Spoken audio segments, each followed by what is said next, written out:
Hey guys, so today we have another special guest, Rafa Santos, who is at the moment around top 25 ranked on Dueling Book. I'm sure you'll climb up the ranks as usual, but you're also a very experienced player on Dueling Book with at least 3,000 ranked matches. So anything you'd like to say about yourself? Maybe, how long you've been playing Yu-Gi-Oh or where you're from? Hey guys, I'm Rafa. I'm from Brazil. Actually, I've been playing like since forever, I guess. Uh, like since the game first started. But then I keep coming back and quitting the game for depending on how the format looks like. But now since the Tearlaments text is so much cool, like I really like the deck, I decided to focus on climbing the ladder this format. I'm actually a senior judge on the B, so I'm usually more focused on doing judge stuff when I'm not playing. But like I said, since this format is so interesting, I decided to give playing a try again. Amazing. And you mentioned about Tearlaments. And it's interesting to me because you're choosing to play Scareclaw Tearlaments. And I'm just wondering, sort of for the audience, why did you decide to play this particular variant and what is it, what does it do differently or like what is it, I guess, end board wise that makes it special? Before this deck, I was playing the Lunalight version, which I really like because it could set up Dweller like right away, every time going blind first. So that was really cool. But then, since the BCO cards came out, I feel like the Lunalight engine can be so easily interrupted now because, like, if they banish a single Luna card, like that, the engine is completely dead. So that doesn't work anymore. So I was trying to come up with like another variant of tier that could give me like a solid turn one board, which was what the Luna Light gave me back then. And like while testing all those different versions, I came to the conclusion that the Scarecrow version, like at least for now, like with Shizu is gonna be a whole different thing, but at least for now, the turn one that Scareclaws can give me is like stronger than any other variant of tier right now because I end up with Baron, Rocalos, and Exterio, and maybe another fusion like Kaleido Heart or Dragostropelia, Elf, and also the two traps like Sully and Crime. So like for this format, this is basically an FTK. So why not? Sounds great. So I guess I'll just take us through the card list and you can just explain like your reasoning and choices. So we're gonna start off with the one Scareclaw Reichardt, the three Havnus, three Merly, the two Rhinoheart, the one Cyberstein, three Sheeran, and the three Starfrost. So obviously everyone knows what the Tearlament monsters do, but maybe you can explain your reasoning for and what they do in terms of the Reichardt, the Visa Starfrost. Well, actually, you you don't even like in theory you don't even need three visas. But since we have this new spell called Tearlaments Grief that can actually summon visas from deck and can be searched by Kit Kalos. So like it's so easy to combine the two engines. And Visas, of course, it can special summon itself from hand by popping a tier card, which will give you Kit Kalos. So it's like there's so much synergy between those cards that I found like maximizing Visas was the correct call because if I mill it, I can summon it with Grief and also with the Scareclaw spell, Arrival. So, like, having this ratio makes it that both engines are easily accessible all the time. You only need like one Reichardt because you never want to draw. Like, ideally, your normal summon with this deck is either Rhinoheart or Cyberstein.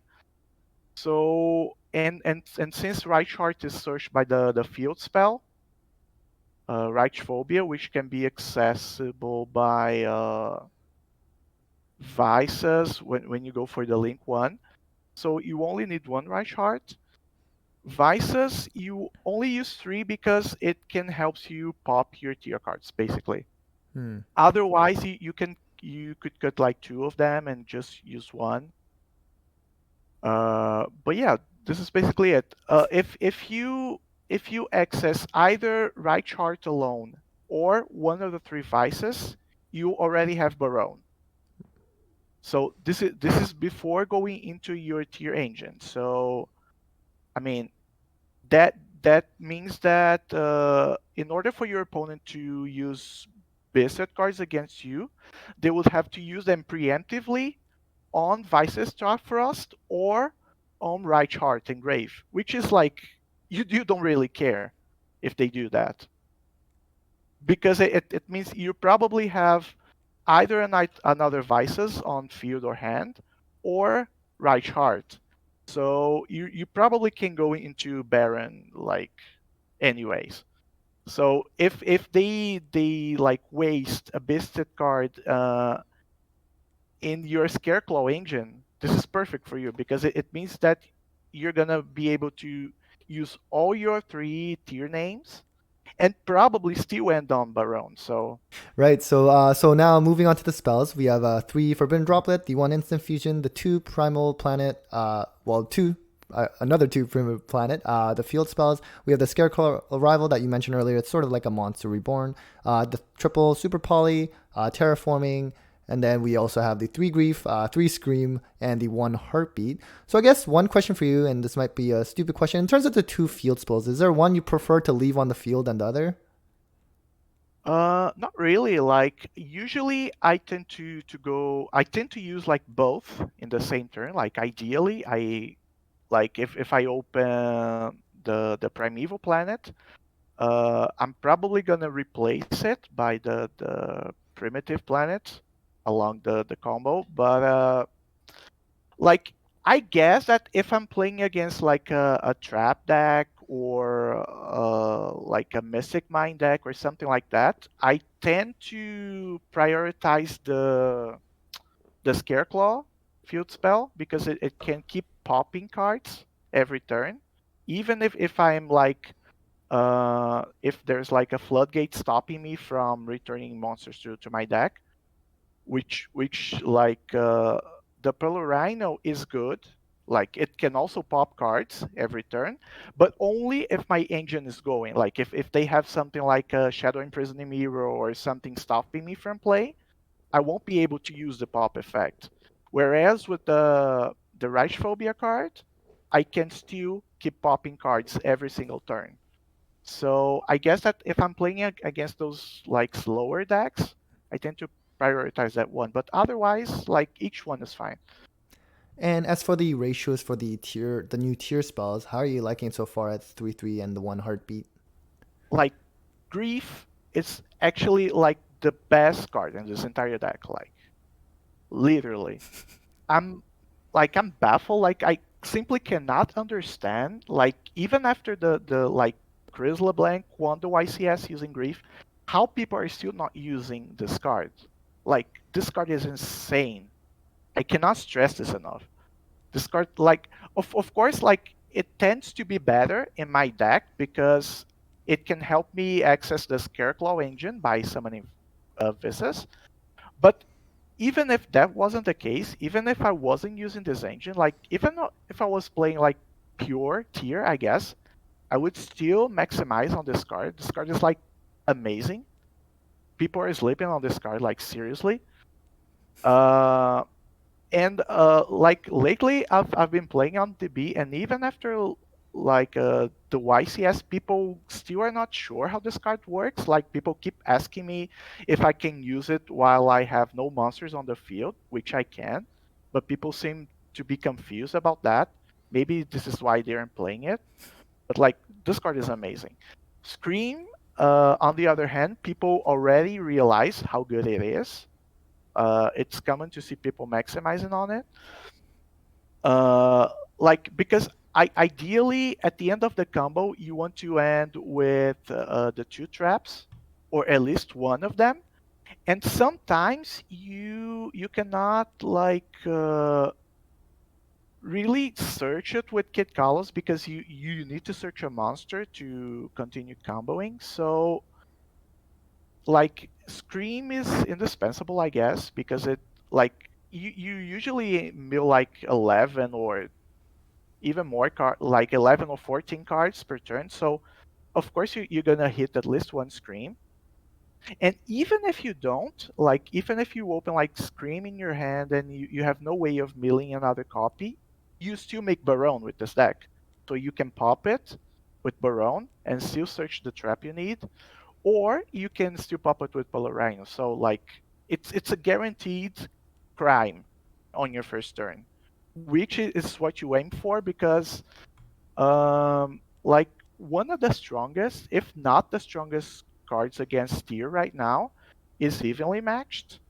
And they usually have a way of baiting your Baron or like another interaction you have before using evenly matched. So you really prioritize having crime on your end board because it basically negates evenly matched.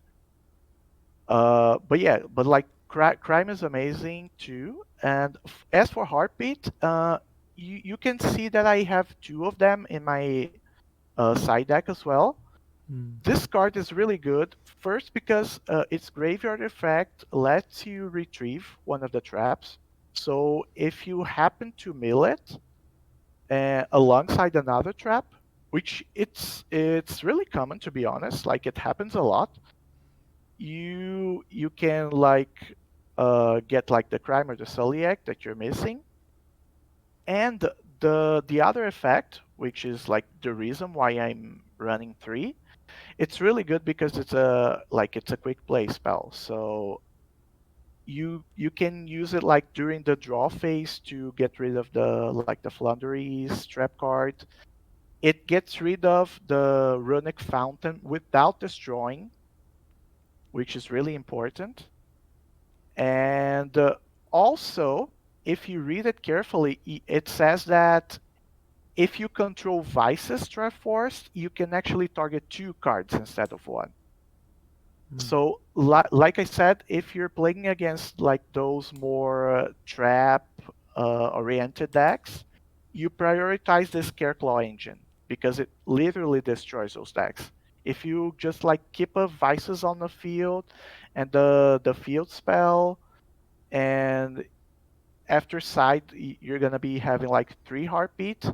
So like you're gonna be spinning two cards and popping one of them like every single turn, even if they have like floodgates. So how can you not win after doing that?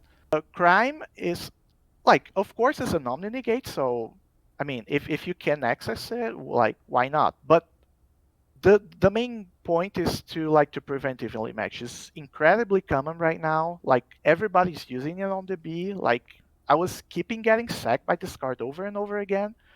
So that's why I decided not only to run Cyberstein in the main deck to go for exterior Mm. and not get sacked by those cards anymore. But like since I'm already using three screens, so like why not use crime? And two Sulik, it's because like ideally you need to use the search effect every turn because like the thing with crime right now, like every version of tiers using crime as far as I know. But what those versions have that my deck doesn't have is access to the Cartesia card. I think is Red Cartesia the name, the, Hmm. the one that you can search with high spirits. Right. And that card, it comes back to your hand at the end of the turn. So it's like it's a guaranteed discard for crime, which my deck doesn't have. So I need a way to like after comboing to like have that extra one monster in my hand. And usually it's Celiac that guarantees that. So this is why I use two instead of one. But yeah, this is it. Yeah, no, no, that's great. That's definitely really good reasoning. So I guess maybe moving on to the extra deck. We have the Oh, one Redoer, Abyss Dweller, Gigantic, Kid Kalos, Kaleido, Rukalos, Mud Dragon, Garura, Prego, not Prego, Dragostopelia, Naturia Exterio, the Lightheart Scareclaw, Sprint, Elf, Dark, and Barone, as you mentioned multiple times. Anything about the extra deck that you haven't already mentioned that you wanted to bring up? well, I mean, Redoer, it's nice because we have access to the special summon from Harsh Heart. So sometimes you can go into Redoer like by using it. Dweller, I guess is like it's obvious why. Mm-hmm. Uh, Gigantic Sprite, like I keep like going between a Gigantic and Goddess. I'm still not sure which one is the best one here, but like usually when you go for Sprite, uh, you have a way of summoning Gigantic, and like it's another layer of interaction because of Sprine's other effect, the bounce effect, and like when like Goddess is usually used for the arrival, the Ignister arrival, and usually they make Ignister arrival with 3K, and usually you summon Gigantic Sprite with like double attack. So like they kinda have a similar reasoning for that because usually you'll be able to out the arrival with Gigantic Sprite as well. So this is why I feel comfortable in not using Goddess, but still using Gigantic. And also like one of the reasons that I have for using Cyberstein in this deck it's because I can dump it with Sprite and retrieve it with Elf. Mm. But I can only do that if I have a way of using Sprite for a Link Summon, which of course I cannot use when during the turn Sprite is summoned. So using Sprite and something else for Gigantic and using just Gigantic and something else for Elf is a way for me to go for Cyberstein during turn one. So this is also why it is here. As for the rest, like I think that the fusions are pretty standard at this point. Sometimes I feel like using a second Kit Kalos because people are realizing that using the bestial cards on Kit Kalos is usually nice because people are only using one, so this kind of cuts your access to row Kalos. So I feel like maybe using two Kit Kalos could be something good. Like maybe you cut the gigantic sprite, I don't know, or maybe the redoor. Exterior is for the first turn combo, like I mentioned, like it negates everything except for Dark Ruler no more, so it's amazing. It's usually an FTK on itself. The light card is because of the Scareclaw engine, like it is the one card that connects everything. And also, it becomes an extra material because when it goes to the graveyard and you have vices, it can reborn itself. So it usually, like it, you usually use Lightheart and something else for the Sprite Elf combo.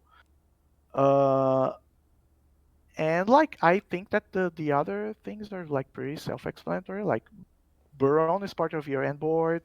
Dark is amazing, and sometimes you need to make dark like with two random monsters just so it can become a sprite or an elf. So it's really important on that regard as well. Right. Okay. And I guess lastly, for the side deck, you have the Gamma package, a triple Chaos Hunter, three Skill Drain, and three Lightning Storms. And we already talked about the two Heartbeat. Anything about the side you wanted to mention? Well, I think that the like if you can look at the my main deck and not consider heaviness, you can see that my deck has like zero hand traps. Mm-hmm. I think that they're really useless. Like unless you open like three, and like you don't want to play three hand traps with a deck like this. So I decided not to use any hand traps. So, but when I go second, I just needed like a really impactful hand trap to compensate for that, because the thing with impactful hand traps is that, like I said, you usually need like three regular hand traps, but with the really impactful ones, usually just one is enough. You drop one and they end their turn. So the only two really impactful hand traps we have right now are Gamma and Nibiru. But like Nibiru is kind of garbage right now because like Sprite doesn't get Nibiru, Tier doesn't get Nibiru anymore. So what are you really using like Nibiru for? Like Math Max? So it's not really worth it. So I decided to go with Gamma for that. As for Chaos Hunter, I'm still testing with it, to be honest. The thing with like through my testing and like climbing on DB, I realized that the only deck that my deck consistently loses to is the heavy bestial decks, like not like regular decks using three Magna Hut and Druid Swarm, but like those really bestial focus decks, like the ones that use like the full engine, like three Lobelium, Serenity, the Trap, the Spell. And I needed something to combat that, because yeah, if I'm playing like against a regular deck, I can combo through like getting two bestials. Like this is no problem at all. I've done it like multiple times. But if they have like 100 bestials and they can search them every turn and they can revive them every turn, like it gets to a point that it's overwhelming. So uh, I needed something to prevent the bestials for keep coming to the board, and I figured that Chaos Hunter was really good for that, because they usually go for like I'm playing my first turn and they usually have like one bestial card, and that starts like my first fusion. But if I drop Chaos Hunter on that, it means that I can go like a full combo after that without having to fear any other beast. And also when I pass turn to them, they like their engine is basically that, because they cannot use the bestials anymore. And also, even if like after I clear their board, like interacting with them, like using Baron and stuff like that, they cannot still evenly match me. The other cards that they have, like Cosmic Cyclones for my traps and stuff like that, they cannot use those. So I mean, so far it's performing nice, but I gotta be honest, like the cost of discarding one card, it's heavy sometimes. So this is why I'm not so sure if this is like the best card to use right now.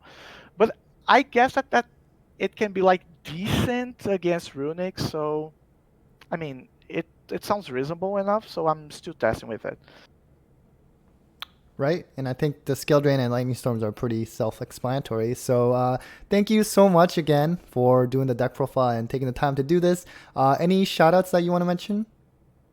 Oh yeah, shoutouts to my team, Sword Team, which my IRL Yu-Gi-Oh team, and shoutouts to the DB judges, and also, I mean, this isn't supposed to be a shout out, but like during a match, please stop and use Mystic Mine against me. I'm so sick of this card. Stop it, man. Yeah, Amazing. that's it. Amazing. Thank you so much again, and take care, everyone. Yeah, I appreciate it.